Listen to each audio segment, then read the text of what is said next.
sabakiya siruman argamti bilisummaan biyya moo'ichangalii lecha sabakiya moo'ichangalii lecha sabakiya. Kabajamoo dhaggeeffattoota keenya baga jala bultii guyyaa waraana bilisummaa Oromoo amajjii 1 2020 nagaan isin ga'e jedha qophiin sagalee Irbuu. Jawaadhu abdii sabakiya sirumaan argamti bilisummaan biyya moo'ichangalii lecha sabakiya moo'ichangalii lecha sabakiya. Ajajoonni waraana bilisummaa Oromoo zoonii Kibbaa fi zoonii Dhihaa Jaalgollichoo fi Jaalmarroon amajjii 1 2020 ilaalchisee ummata Oromoof waraana bilisummaa Oromoof qeerroo fi qarreef hawaasa keenya biyya keessaa fi biyya alaaf dhaamsa dabarsanii jiran.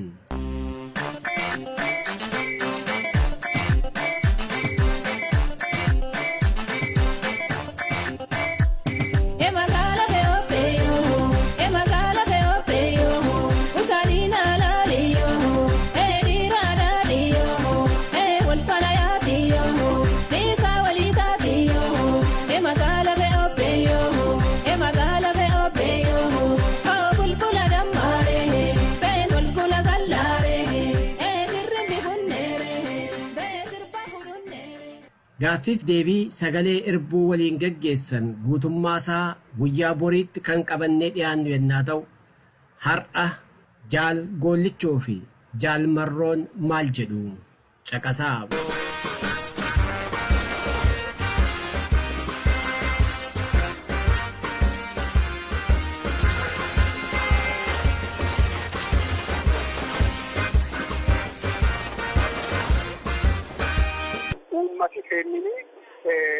Waa'ee wobooti seena wobooti jaallan qaqqaalii kaleessaa surree kana taasanii darban wal qaabsisuudhaan ayyaan sanirratti kan qofaan akka woboon maddi galii olaanaa argateetti jedhu diinaa filannoo kan durattuu dhabamsiisnaa jedhee kallattii adda addaa honga adda addaatiin nutti socho'aa jira. Kanas akka hundeessinee karooraa fi sagantaa isaa fashalsuu dandeenyutti bu'uura hundeessuu irratti walumaa galatti Oromoo bakki jiru hunda kana qabatee akka godhu barbaannaa jechuun gabaabumatti kan isaanii jechuu barbaadu maqaa waraana bilisummaa Oromoo taasisumaa jiru sharafuu waan barbaachisuu miti. Guyyaan ammajii guyyaa wobootiidha. Maqaa biraati wanni itti godhanii dhibiin hin jiru maqaa waraana bilisummaa Oromootiin kabajamee akkasitti tin'isi dinagdee waan sanirraa argamu woboof oolchuudhaan qaamota adda addaa kan woboon filateettini karaa dinagdee mata isaa akka argateettini wal'aanoo waraana mootummaa wal qaban ala jiran kan keessatti qaamota wobooni bakka bakkatti godhatetti jira. Faayinaanshalii keessattuu warroota tin'is woboo kan jedhu waan ijaarame karaa sanaanii woboo taksifoos kan jedhu waan dhaabaneef isa sanaan bakka hundattuu uummata Oromoo bakka inni jala jirtan irratti labsii dhaqqabsiisanii qophaa'anii karaa sanaan yoo godhame gaariidhaan.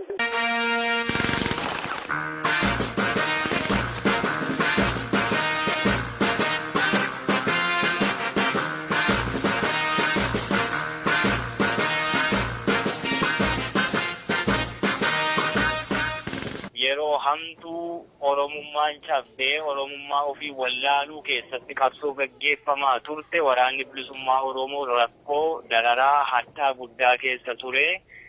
Duula sana hundumaa injifatanii injifannoo sana duubatti kan wareegame kan immoo hattaa sana dhandhamuu dadhabee diinatti harka kennate kaan immoo qabsoo sana lakkisee gara biyya ambaatti baqachuu filate inni garii ammoo waan jirtu hundumaaf osoo hin jilbeeffatiin guyyaa itti injifannoon goolabee keessaa bahee gaafa xumura isaa waraanni bakka jiru kan hafe wal yaamee dhiichise guyyaa injifannoo jedheeti kanarraati ka'ee kabajama amajjiin tokko kanaafi bara haaraadhasi akkasumas immoo guyyaa yaadannoo waraana bilisummaa Oromooti.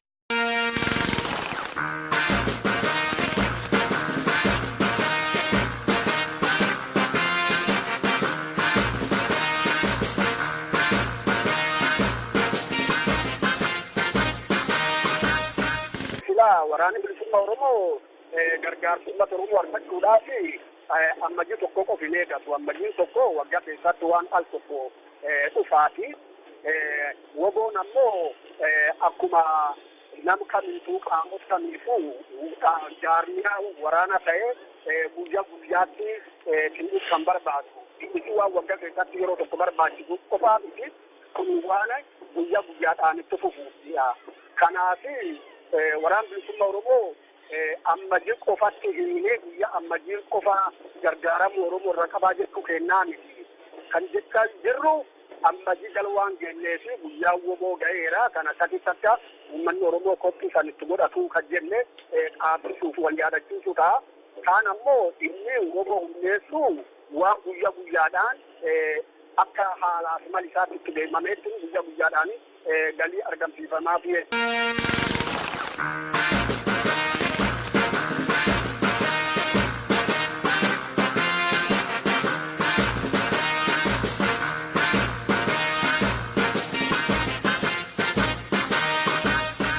sabni Oromoo waan silaa barbaaduu fi biyyittii keessatti cunqursaa inni keessa ture somni amma kallattii adda addaan like Pandora box jedhan sana bananii gadi gadhiisan sanaani namni burjaaja'aa jiru.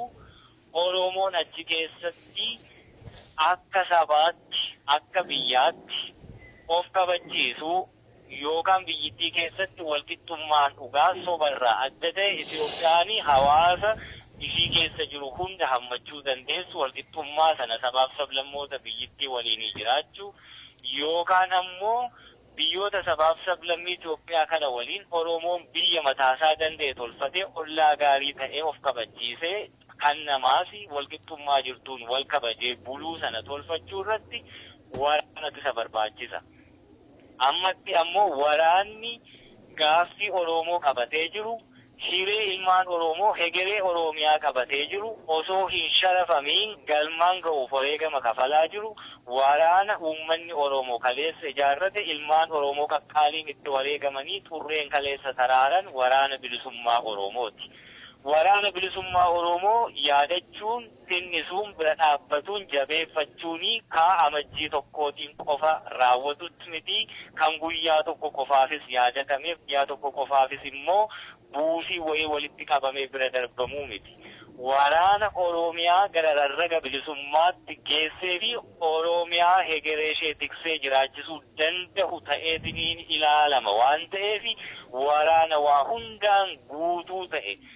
Gaaffii sabaa qabatee socho'uu osoo hin taane deebisee saba guddaa kana irree itti godhee saba bal'aa afaan aadaa hiree biyya wal fakkaattu tokkitti qabu kanaa irroomsuu fi walqixxummaan biyyoota ollaasaa waliin jiraachisuu danda'u waraana akkasiitti ijaarrachuu nu gaafata waan ta'eef kuni yeroo hundumaatii bira dhaabbachuu fi ijaarrachuu nama gaafata Oromoo gaafata jechuudha. Jawaaduu Addis Ababa kiyya sirumaan argamti bilisummaan biyya moo'ichaan galii leenca saba kiyya moo'ichaan galii leenca saba kiyya. Yeroo kunni yeroo adeemsa keenya ganama kan mootummaa keenya abbootiin keenya akaakileewwan keenya kaleessi itti kufan adeemsan yaadachuudhaan waan qabdu uummata Oromoo gardabarsuudhaaf shira jiramu hundayyuu itti dammaqu ta'uudhaan waraan bilisummaa Oromoo bakkinni jirkamitti jabeeffachuudhaan qeerroo bilisummaa Oromoo qeerroo qarree jabeeffachuudhaan hawaasni Oromoo harki wal qabatee dhaaba kibbaa haa isaa galeessa hin jenne bakka hundumattuu waraan bilisummaa Oromoo waliin ta'uudhaan qeerroo bilisummaa Oromoo waliin ta'uudhaan adeemsa keenya ganama sana akka sharafan ibsuun wantoota kalee arganne ijjiti mirgoota kalee qarxoo kanan arganne tituudha ijjiti itti gochuudhaan sanirra dhaabbanne adeemsa keenya guddicha amma dhufuu keenya duratti ilaalaa jirsan galmaan gaachuufi adeemsa keenya ganama san galii isaa atti muru taasisuun waliin dhaabbanne yeroo gabaabaa keessatti uummata Oromoo bilis ta'ee fi Oromiyaa waraana taate ilaan arguuf jecha waliin haa hojjannu haa jajjabaannu. Dina gombisu, akami